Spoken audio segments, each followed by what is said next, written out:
মা ফোন দিছে। হ্যাঁ মা বলো। কি করতেছিস মা? এই তো খাচ্ছি। কি খাচ্ছিস? তোমার জামাইকে কত করে বললাম বিরিয়ানি আর চিকেন চপটা নিয়ে আসো না, তারপরও নিয়ে আসছে। বিরিয়ানি ঠান্ডা হয়ে যাবে, তাড়াতাড়ি খেয়ে নে মা। আচ্ছা ঠিক আছে, খেয়ে নিচ্ছি। একটা ডিম ভেজে অর্ধেক অর্ধেক দুজনে খাচ্ছি, আর মাকে তুমি বললে চিকেন চপ আর বিরিয়ানি খাচ্ছ।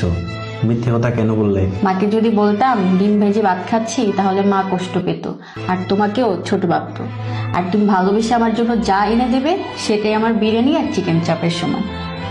আজ ইনকাম কম বলে আমি ওকে ভালো খাবারও খাওয়াতে পারছি না। এই নাও একটু চা খাও, ভালো লাগবে। শোনো, হ্যাঁ বলো। আমি দেখছি তুমি বেশ কিছুদিন ধরে এই ছেঁড়া জামাটাই পরো, কেন? তোমার আর জামা নেই? আর এটা তো নতুন জামা, ওই টেবিলের সাথে টান লেগে একটু ছিঁড়ে গেছে। আর সারাদিন কাজকর্ম করি, কি নতুন জামা পরবো? নতুন জামা সব আলমারিতে তুলে রাখছি, সমস্যা নেই। টাকার অভাবে বউটাকে ভালো জামাও পরাতে পারছি না। দেখো ভিডিওটা কত ফানি। কে ফোন দিছে? আমার বান্ধবী।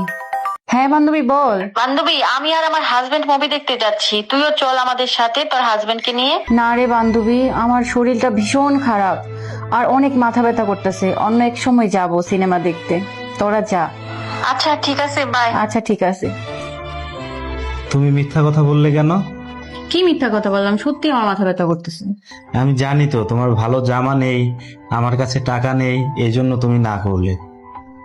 আরে তুমি একটু বেশি বুঝো, সত্যি আমার মাথা ব্যথা করতেছে। ভালো উপার্জন নেই বলে বউয়ের কোনো শখ আহ্লাদ আমি পূরণ করতে পারছি না।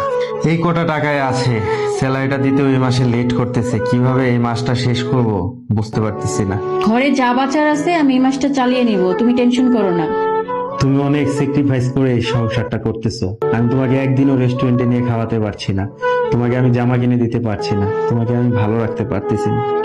আল্লাহ, কে বলছে তুমি আমাকে ভালো রাখতে পারছো না? আমি কতটা ভালো আছি সেটা একমাত্র তুমিই জানো। তুমি আমাকে যথেষ্ট পরিমাণ ভালোবাসো, সম্মান করো, শ্রদ্ধা করো। তোমাকে স্বামী হিসাবে পেয়ে আমি অনেক সুখী, আলহামদুলিল্লাহ। রেস্টুরেন্টে খাওয়া দাওয়া, ভালো জামা কাপড় এটা সবাই দিতে পারে, কিন্তু তোমার মতো সম্মান, শ্রদ্ধা, ভালোবাসা এটা কজন দিতে পারে বলো? যেটা সম্পর্কের জন্য সবচেয়ে দামি। তুমি আমাকে সম্মানের সাথে ভালোবাসা দিয়ে আগলিয়ে রেখেছো, আলহামদুলিল্লাহ। আমি অনেক সুখী, এটাই কজনে পায় বলো? সুখী হওয়ার জন্য সৎ চরিত্র, পরিশ্রমী এবং ভালো মনের মানুষই যথেষ্ট, আলহামদুলিল্লাহ আমি এটা পেয়েছি। কোনো পুরুষের জীবনে চরিত্রবান, ধৈর্যশীল এবং বুদ্ধিমতী স্ত্রী থাকলে সে এই পৃথিবীর সবচেয়ে বড় ধনী এবং তারা সম্মিলিতভাবে একদিন সফল হবেই।